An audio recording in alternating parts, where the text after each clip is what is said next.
How do European driving laws differ across borders? Imagine cruising through Europe, discovering hidden villages, scenic countryside, and charming towns beyond the usual tourist spots. But before you hit the road, you might wonder how driving rules change from country to country.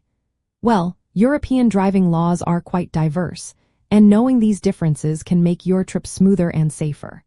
For example, the rules for driving licenses vary across nations. The European Union has introduced new standards, like a digital driving license you can store on your phone, but some countries still prefer physical cards. If you're a new driver, expect a probation period of at least 2 years in most countries, with stricter rules on pedestrians and cyclists. The minimum age for truck drivers is generally 18, and for bus drivers, 21, but some countries might have slight variations. Driving licenses are valid for up to 15 years, but in countries where your license also acts as an ID card, it might be shortened to 10 years.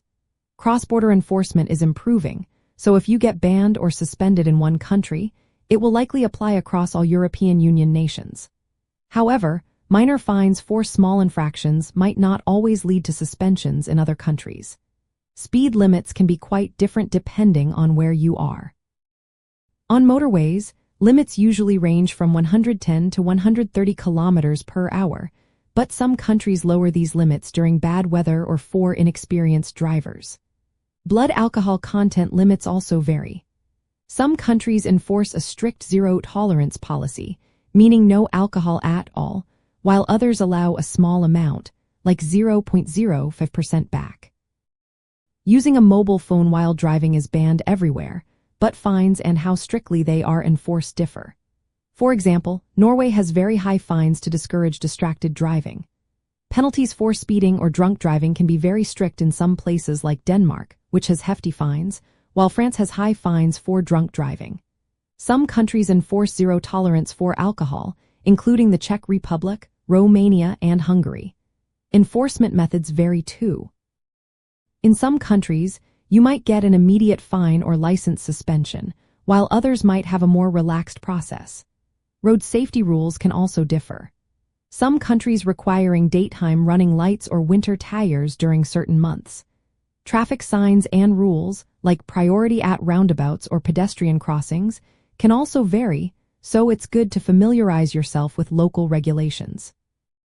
Toll systems are common in countries like Switzerland and Austria, where you need to buy a vignette or prepaid sticker to use highways. Other countries relying on toll booths, so carrying cash or a compatible electronic toll device is helpful.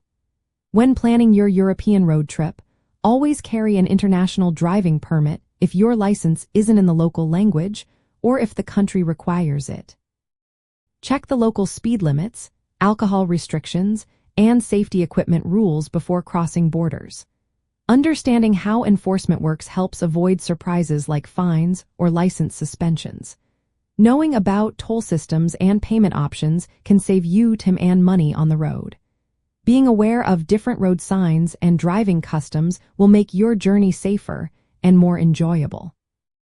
While the European Union is working toward more unified driving rules, many differences still exist. Preparing for these variations ensures your trip beyond popular tourist spots is smooth and fun.